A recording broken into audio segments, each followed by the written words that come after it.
Hello. Today I'm joined by Lord Adonis.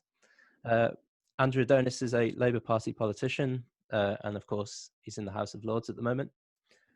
He served in the UK government for 5 years under the Blair and Brown administrations.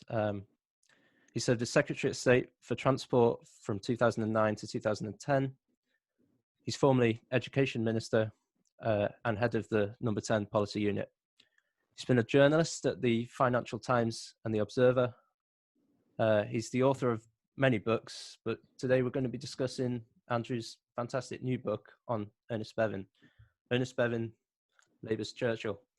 Unfortunately, Andrew, I wasn't able to get a copy of the...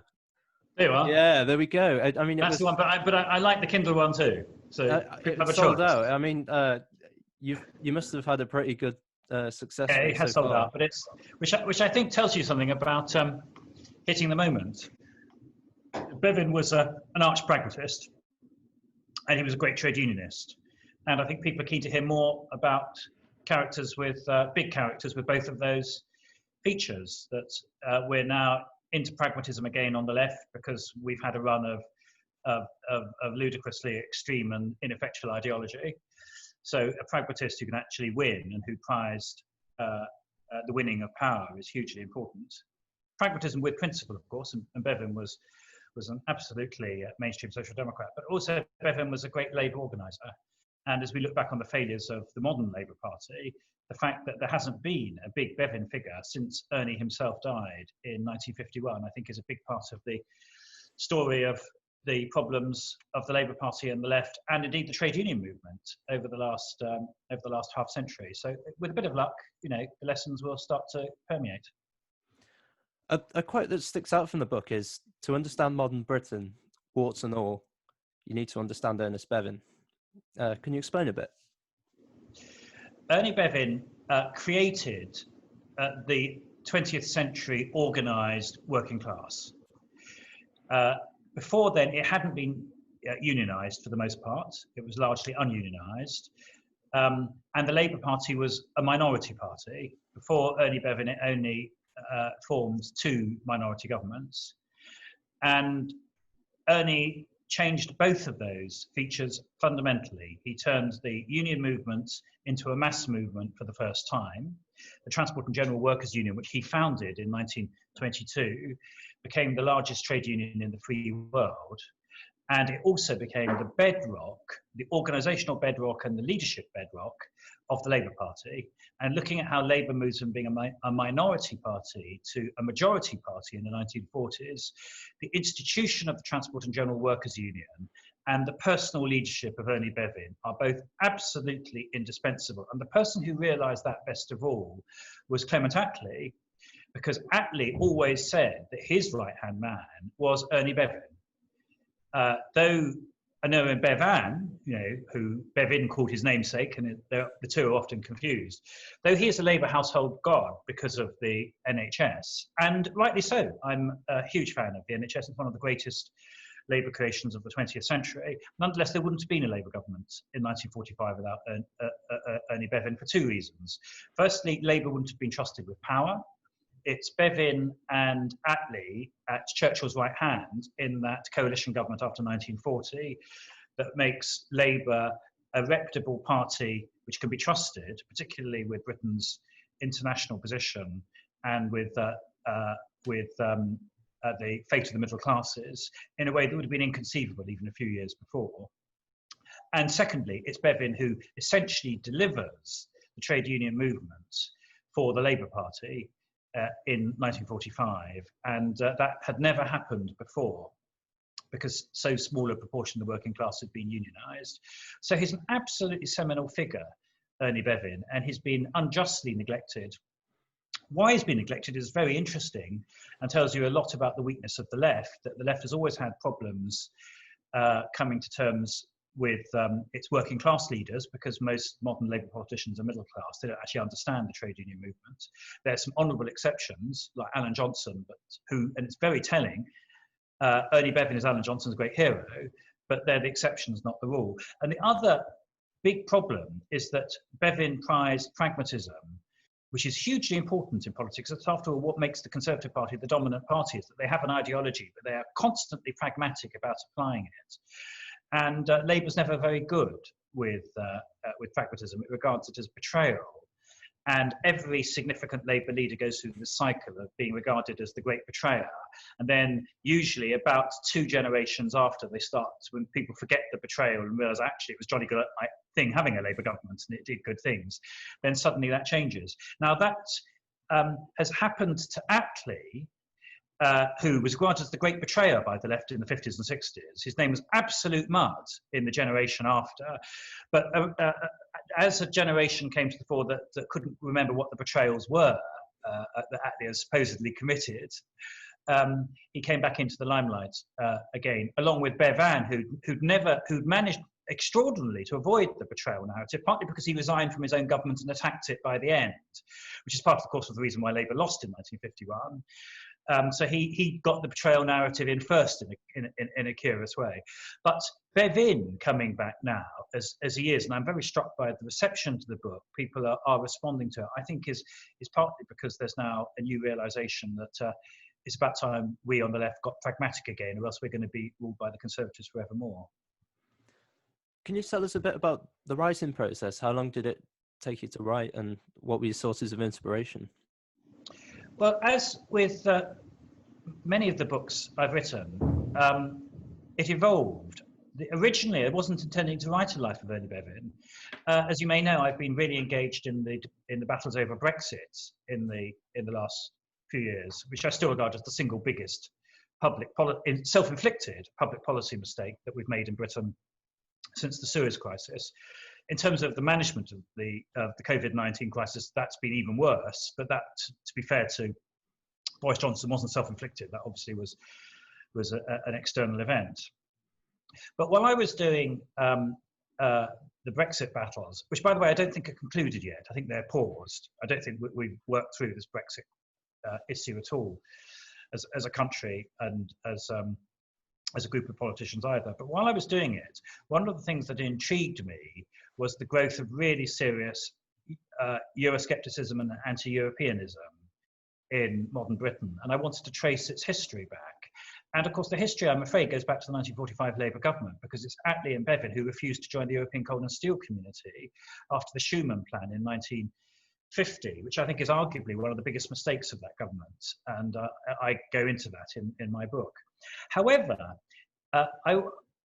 as always, being a historian, it's very important to try and understand what happened. You can pass judgment on it separately, but it's very important, first of all, to understand it. What Bevin thought was that Britain could be the arbiter of European democracy and its guarantor from outside, rather than creating quasi-federal institutions. Now, actually, for the 1940s, I think that was a respectable point of view. I could see exactly why he thought that. You were talking about very weak European states which had no democratic tradition at all, and Britain was being asked to change its whole constitutional structure in what appeared to him to be an extremely problematic way, when in fact Britain had done more than anybody else, both to guarantee European democracy, but also actually to build it up after 1945 without itself setting up federal institutions. And Ernie himself saw the Schuman Plan as an act of weakness on the part of France, not an act of strength. He saw it, rightly so, in many ways, because this is true, as a reaction by the French elites to their failure to contain and stop the development of West Germany. What Schuman, de Gaulle, and that generation of French politicians between 1945 and 1950 wanted was they wanted to take control of the Saarland. They wanted the Ruhr, the industrial heart of West Germany, to put under international control. They wanted essentially to do what the French had done in 1918 with the Versailles Treaty and neuter Germany. Whereas what Bevin, with huge insight, realised was that that was a catastrophe first time round, and doing it again after 1945 will be a catastrophe second time round. And far from securing French democracy and security, it would undermine it, not least because it would undermine West Germany vis-à-vis communist East Germany, which was already established by Stalin by 1946, early on, when he essentially colonizes East Germany and East Berlin. So understanding what actually happened between 1945 and 1950 seems to me to be absolutely crucial to understanding the whole development of this European federal project and why Britain was always semi-detached from it. And the book I was going to write was about the creation of West Germany for the 70th anniversary of the creation of West Germany, which was last year, 2019, and also as part of the Brexit debate. But as I got into it, I realized more and more that the seminal figure in this story was Ernest Bevin, and that very little was known about him. I had to dig around in the archives myself, because even the big historic biography of Ernest Bevin, which was by a guy called Alan Bullock, is now very out of date and actually doesn't tell the story fully. And as I did it, I thought actually it's a bigger story here, which is the story of Bevin. And so one thing led to another. Yeah, you've touched on Bullock's book. I was going to ask about it. So there's Mark Stevens' book on Bevin as well, and then of course the 2002 Bullock biography. So what do you add to the scholarship on Bevin? Alan Bullock's book is 2,500 pages long in 3 volumes, which were published between 1960 and 1983. And it's a great book, but it's now very dated. There's been a lot of scholarship. For example, all of the Soviet papers have only been published since. And he wrote his first volume on Bevin as trade union leader in 1960, and a lot of scholarship has been done since. So I was able to have the benefit of a lot of very important work that's been published since. But what I also did was to synthesize all of that, including Alan Bullock itself, into one volume. It's my view that hardly anybody reads books of more than 300 pages. They certainly don't read books spread over 3 volumes in 2,500 pages. I have not met anyone, no one, who tells me they have read all 3 volumes of Alan Bullock. You must try it on your friends, Ryan, see if they have. And if you can find somebody who has read, maybe one of your tutors. I haven't yet met any Oxford or Cambridge tutors who told me with a straight face they've read all 2,500 pages. And so I thought that this justified a book. But John Stuart Mill famously said that on all great subjects, there was more to be said. You should never apologize for publishing another book on a great subject.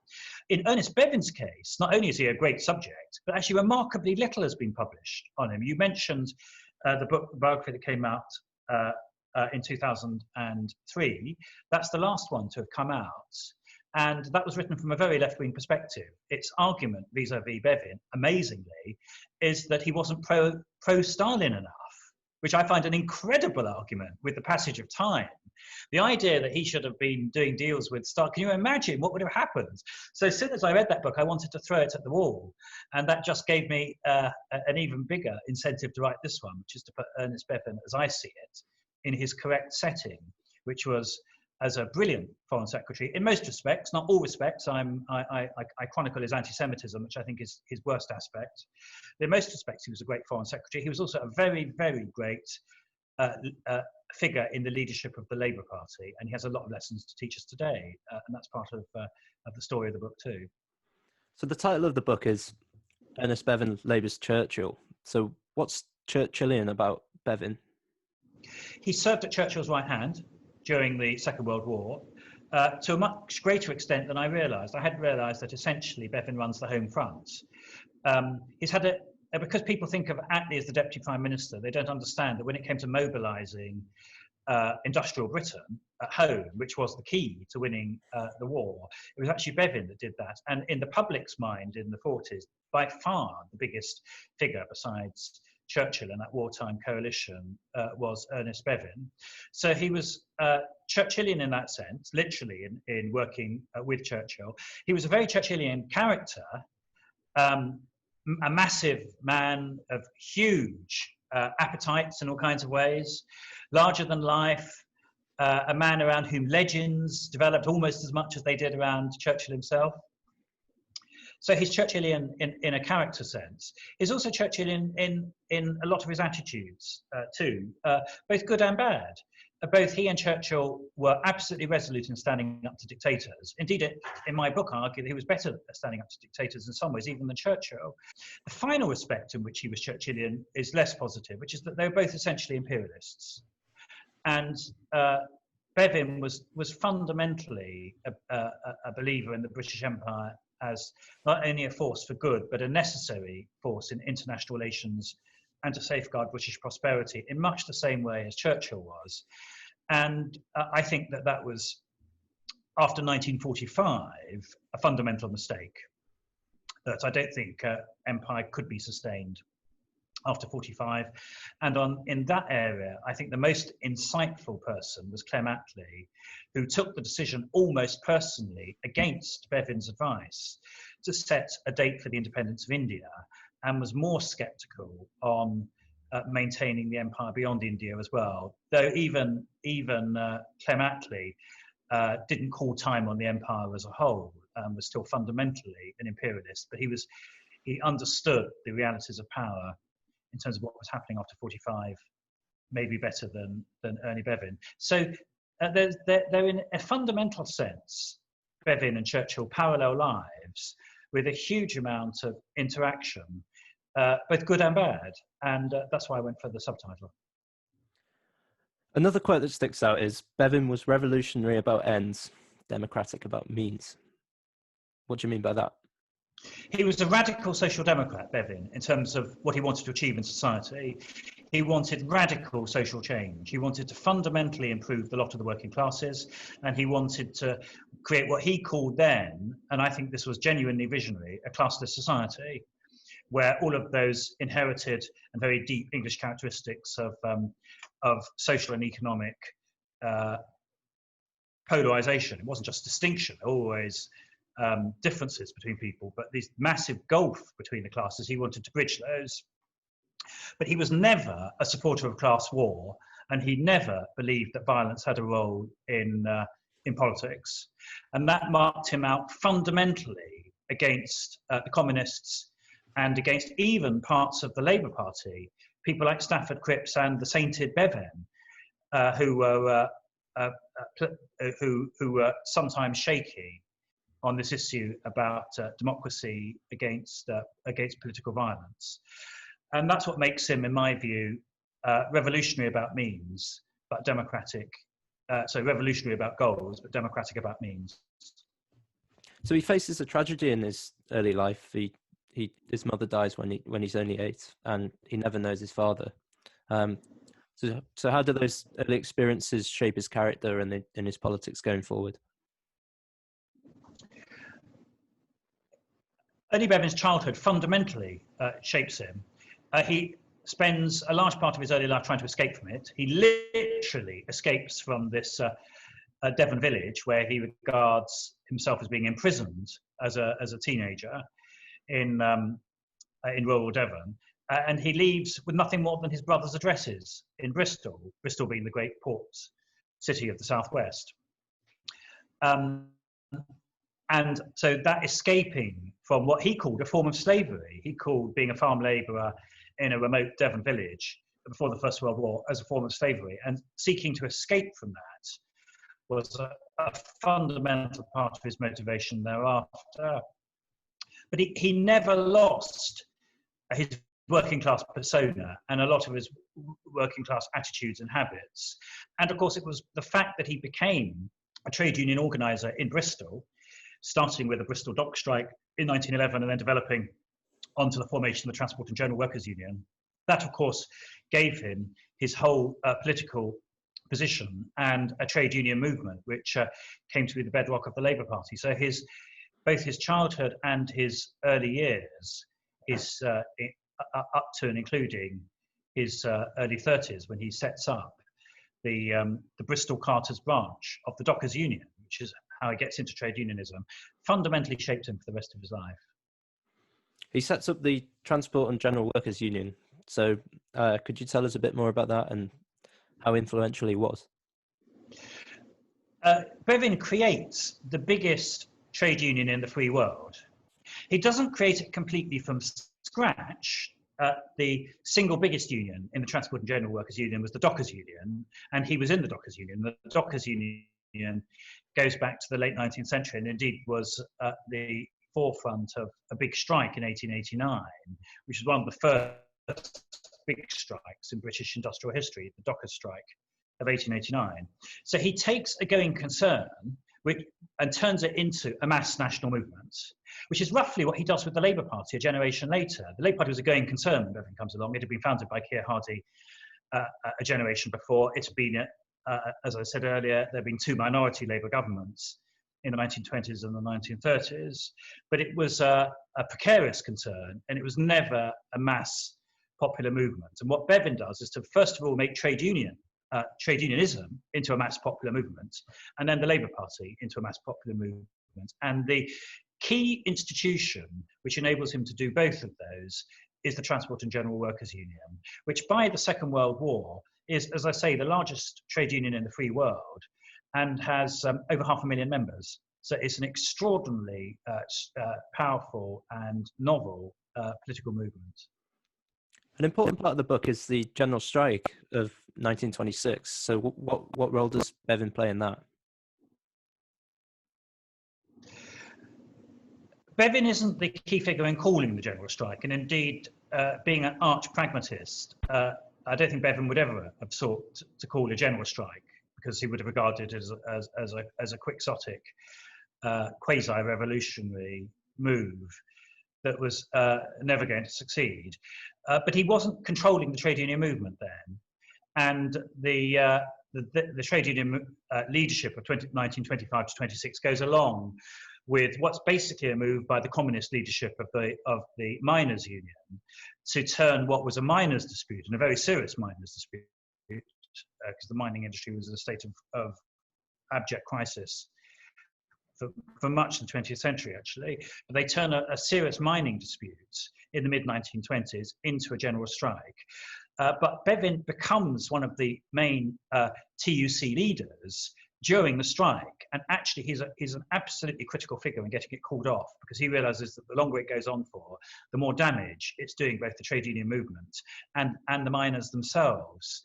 And the great tragedy of the general strike is that though the general strike itself is called off after 9 days, the miners stay on strike under their communist leadership for another 6 months, and that leads to real deep tragedy in the mining communities, which many of these communities never recover from.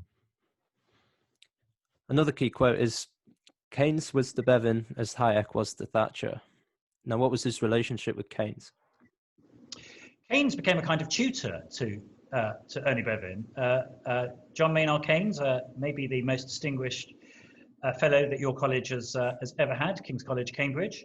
Of course, he was bursar at King's College, Cambridge for many years, but he's also by far the most significant economist which Britain has produced since Adam Smith, maybe the most important economist in the world ever besides Adam Smith, John Maynard Keynes.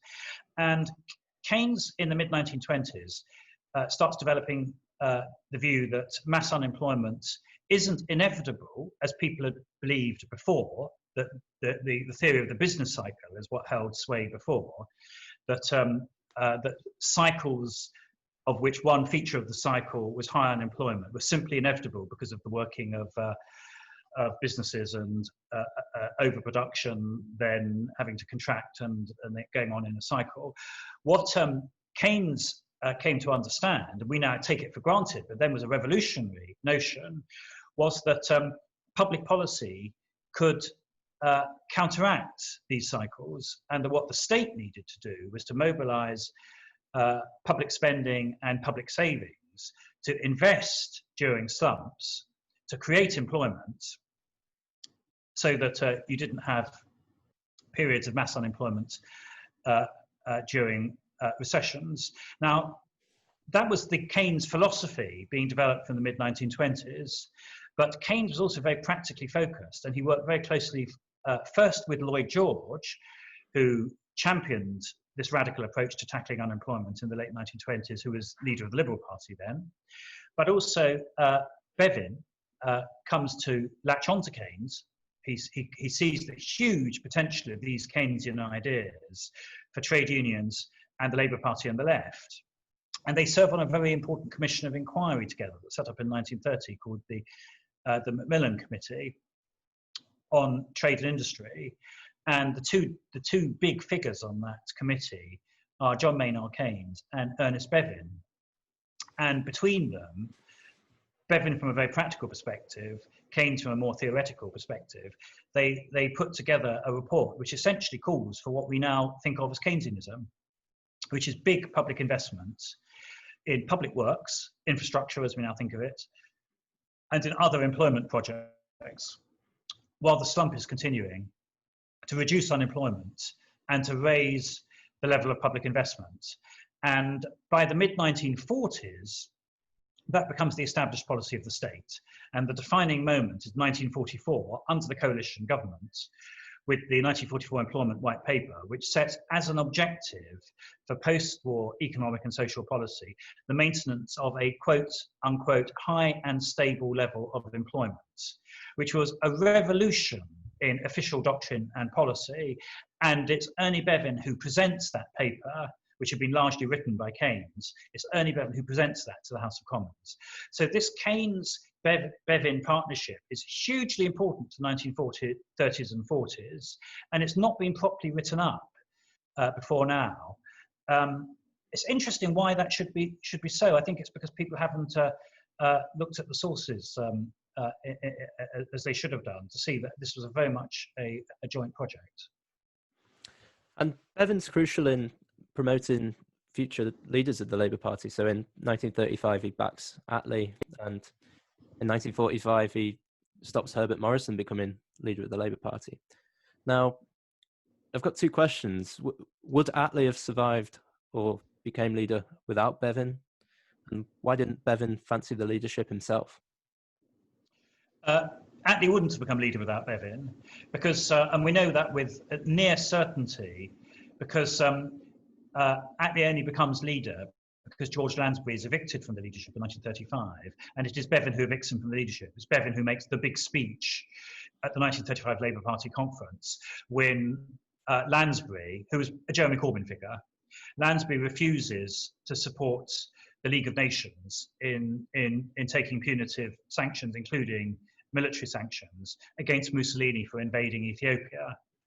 And Bevin's argument is if the Labour Party won't support the League of Nations in maintaining the international rule of law in Ethiopia, then the whole of the international order is threatened with collapse. Of course, as a diagnosis of Europe's problems in the 1930s was completely correct, because what actually happens is that Mussolini does get away with invading Ethiopia. The League of Nations doesn't intervene. It is that which leads Hitler to occupy the Rhineland, because he sees exactly what Mussolini's been able to get away with in Ethiopia. And then we have the Munich Agreement and the Second World War. Now, it's Bevin's action in evicting Lansbury from the Labour leadership in 1935 which creates the vacancy which puts Attlee in. And if that hadn't taken place, then it's almost impossible to see how Attlee would have become leader of the Labour Party. There are a lot of other circumstantial factors which are in the book, which strengthen that view further. Could Ernie Bevin himself have become leader? Probably is the answer. He probably could have become leader. Counterfactuals are very difficult in history, you can never be sure. But he had, of course, the support of the trade union movement. He had the support of a lot of Labour MPs. He was the dominant figure. He was a much more dominant character than Clement Attlee. But he was also very self-aware. And he knew that he wasn't a parliamentarian. I mean, by definition, he wasn't a parliamentarian in the 1930s, because he doesn't even go into the House of Commons until 1940. But he also thought he was going to have very great difficulty maintaining all of the parliamentary side of leadership. And he also respected Ernie Bevin, and he regarded, he also respected Clement Attlee, and he regarded Attlee's role as very much the chairman role against Bevin, the chief executive, which is roughly how it worked out, actually, in government both the coalition government of 1940 and the Labour government of 1945. So he wasn't without ego, Bevin. He was in some ways an egomaniac, actually. But in my experience of leaders, and I've worked with quite a few in my political life, he was very unusual in having a huge ego, but also being self-aware. And his self-awareness, I think, led him to realise that he'd be a less good Labour leader than Attlee, and that the way he could best play a dominant role was by being the number 2 figure rather than the number 1 figure, which is roughly how it turned out. We've discussed the Churchillian aspects of Ernest Bevin, but what can we discuss a bit more about his role in the wartime cabinet? Ernest Bevin was Minister of Labour from the beginning of the coalition government in May 1940 through to the end of the government in May 1945. And in that role, he essentially mobilised the working class behind the war effort. He the move towards the conscription of women, the whole working of the conscription system in respect of men, industrial production, the management of the very fraught and difficult industrial relations that there were during the war. Everything from high-level, big negotiations with the trade unions, right through to workers' entertainment, where he was a great champion of ENSA, which was the nationwide working class entertainment and concerts organisation. Bevin was over the whole thing. And Churchill largely delegated that to him. As I looked at how the war was actually run, it's very clear to me that Churchill was basically the military strategist and took the big military strategic decisions, which of course were hugely important, and did a certain amount of hearts and minds home and abroad mobilising. But the person who actually ran the home front was Ernest Bevin, and it was this extraordinary relationship between Churchill and Bevin, which I think is very important to understanding Britain's success in the Second World War. We'll talk about his successes. So you say he got an awful lot right. So he got Hitler and appeasement, Mussolini, unemployment, the gold standard, and communism, of course. Now, was there something in Bevin's makeup that predisposed him to these good decisions? I think the fact that he had a very good practical mind, and what Roy Jenkins always used to say to me was the supreme quality in good politicians, which was a sense of proportion. And he very rarely denied facts. Very rarely. I again, having worked with politicians, I'm amazed at the ability of politicians to fit the facts to their theories. Bevin had a very good ability to start with the facts and work his theories out from the facts rather than the other way around, which I think is a big part of the explanation as to why he was so frequently correct. And indeed, the big mistakes he made, of which I think the biggest was his anti-Semitism and his failure to engage properly with the formation of the State of Israel after 1945, when Britain was the colonial power in Palestine, came from a very, very rare case of Bevin putting ideology, in this case, I'm afraid, an element of anti-Semitism, before the facts, which was the actual situation on the ground in Palestine in 1945, which made the establishment of a Jewish state pretty well unavoidable, as well as being the right thing to do. So he was a pragmatist in what I think is the best sense of pragmatism, which is really engaging with the facts and the real situation and working out from that how you bring about big change rather than the other way around. And you also say that he wasn't a figure driven by prestige or honour. He turned down peerages, knighthoods. So how unique was he in this respect? Well, he has this in common with my other great hero, whose portrait is behind me as we've been speaking, Mr. Gladstone. And indeed, I think in some ways, the two most original politicians of the last 150 years have been Bevin and Gladstone. Though obviously the greatest war leader was Winston Churchill. What Bevin and Gladstone both have in common is that they create big social and political movements from scratch.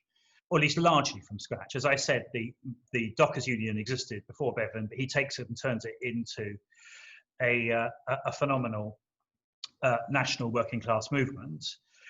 Just as Mr. Gladstone in the 1860s takes what had been the Whig Party, which was essentially an aristocratic Liberal Party, and turns it into a mass popular Liberal Party with huge social roots extending right through the whole of the nonconformist and large parts of the religious communities of mid-19th century Britain. They're both quite similar in that respect. Indeed, to some extent, Bevin is a product of Gladstone, because it's Gladstone's 1870 Education Act, which introduces free elementary education, which is what enables Bevin to get an education at all. He's just coming up to the age of his formative education years as that act is being implemented. His elder siblings, Ernie Bevin's elder siblings, were illiterate because they went to school before the 1870 Act had been implemented. So I see these two figures as absolutely seminal figures. And what they both have in common is they were both absolutely thoroughly engaged in the societies of their day, but they also, to some extent, stood apart from it and were critics of it.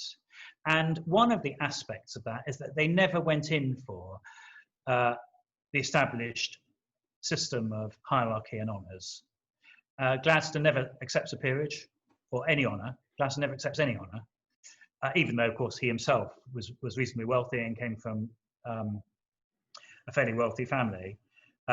And Ernie Bevin never accepts any honours, even though lots of Labour and trade union figures in his age did, including Clement Attlee, who becomes an Earl, a Knight of the Garter, and accepts the Order of Merit, where Ernie Bevin accepts nothing at all. And I think these are big, big points in their favour, actually. They both had a very sharp sense of what mattered and what didn't matter. And they both fundamentally realised that baubles fundamentally don't matter. Getting things done fundamentally does matter.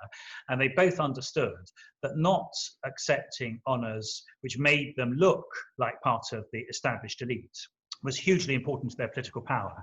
Even though Gladstone is in many ways a quasi-aristocratic figure, all the way through to his mid-1880s when he's forming his fourth government, he's regarded as the people's William, because he doesn't become formally co-opted by the aristocratic establishment in terms of titles. And Ernie Bevin repeats that trick in the mid-20th century. And I think their lives are to some extent in parallel. He's got a long list of achievements. What do you think is his greatest? Bevin's greatest achievement by far, in a category of its own, is that he prevents Stalin taking over Western Europe after 1945. Now, again, because counterfactuals are so difficult in history, you can't be sure what would have happened but for Bevin. But it looks to me very, very likely that we would have had a more dominant Stalin in Western Europe after 45 without Bevin. And given how close Stalin comes to taking over West Germany between 1945 and 1950, it was very fine margins, with the Berlin blockade, the Berlin airlift, preventing West Germany essentially collapsing as a democratic entity in the years after 1945. You don't have to make many assumptions to see Bevin as absolutely indispensable to keeping Stalin at bay after 1945 and the establishment of a democratic West Germany and a democratic Western Europe. So I see that from the earliest days of his foreign secretaryship, when he essentially acts to keep Stalin out of West Germany, through to the last days of his foreign secretaryship, when he establishes NATO and stands shoulder to shoulder with the United States over both the Berlin blockade and the Korean War. I see that as his extraordinary and lasting achievement. And it's part of my purpose in writing the book was to put Bevin v. Stalin right at the centre of historical debate, as it should be, and for all of my friends in the Labour Party to understand that there are two phenomenal achievements of this 1945 Labour government. There's one that we talk about all the time, which is the NHS, but there was also NATO, and we should be talking about NATO a lot more, because unless you've got security, you can't do anything else in politics or in government. And it's NATO keeping Stalin out of Western Europe and putting the security of Britain and Western Europe on a stable basis with the transatlantic defence alliance that is an absolutely crucial achievement of the 1945 Labour government. And it's very important that people see NATO and the NHS, Bevin and Bevin, as the twin pillars on which the 1945 government was formed. And if people come to realise that as a result of reading my book, then it will have served its purpose. We've touched on this already, but of course, like Winston Churchill during the war, Ernest Bevins against Indian independence. So how does his imperialism shape his politics? Pretty fundamentally, actually. Bevin regards British international power and Britain's domestic prosperity as absolutely tied up with the maintenance of the empire. Now, he supported a modernisation of the empire. He was in favour of representative institutions in the empire, and he made a big thing while he was Foreign Secretary of what was called imperial development, which was essentially trying to develop policies which would invest in the poor in the empire.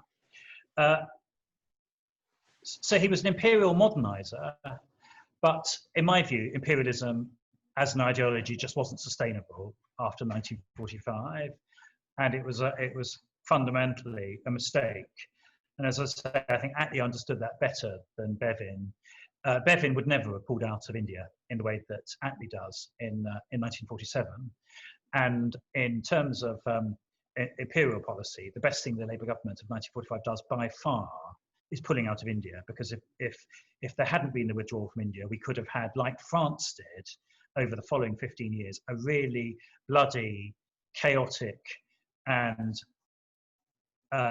massively traumatic imperial end of empire experience. Now, it's still pretty bad.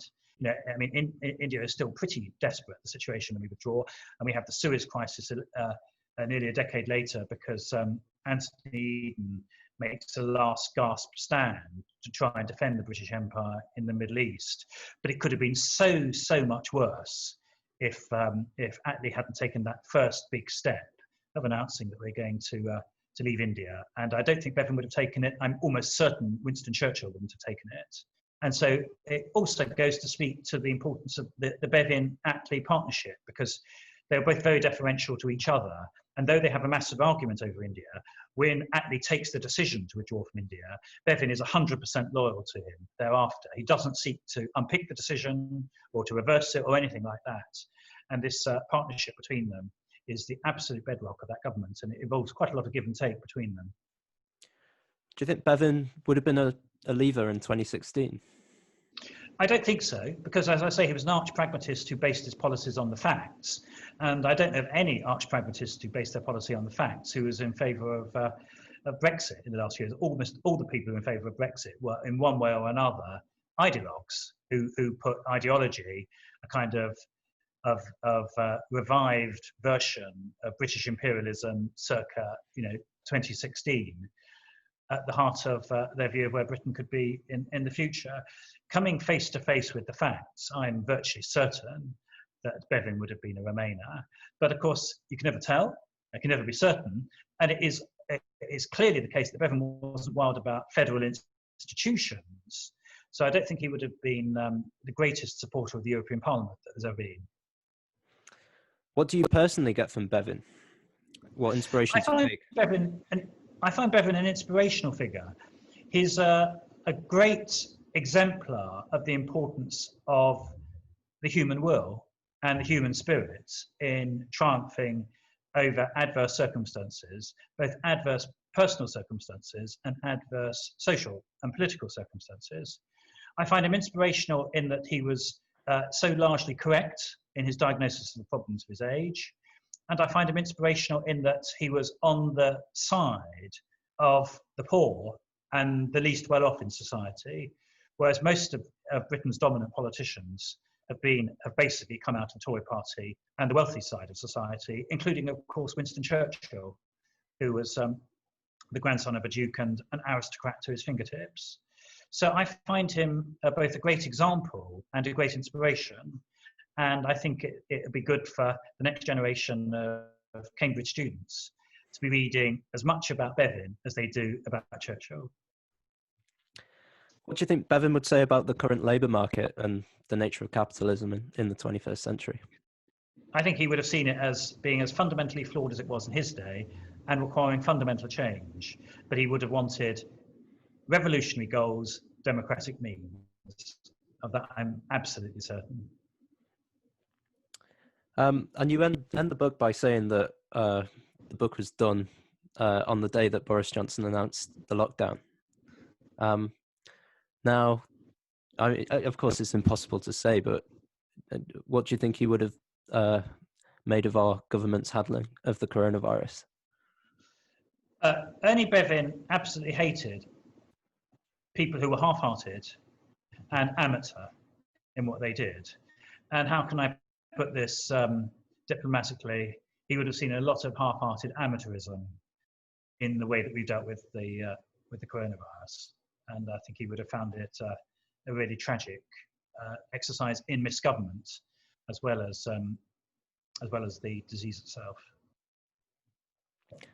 And you say that Bevin was the first and last of his kind.